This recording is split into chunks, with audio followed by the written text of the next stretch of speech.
Okay guys, I have a 2025 Chevy Trax. I'm going to show you how to replace the engine air filter.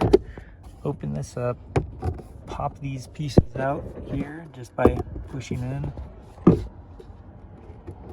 Drop the glove box. Now your filter access door is right there.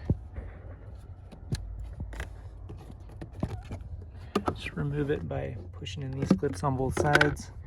That's your cabin. This one doesn't look that bad, but we're gonna clean it out anyways. I'm gonna put one in the description. That's about 10 bucks. When you're putting it back in, make sure the airflow arrows are pointing down.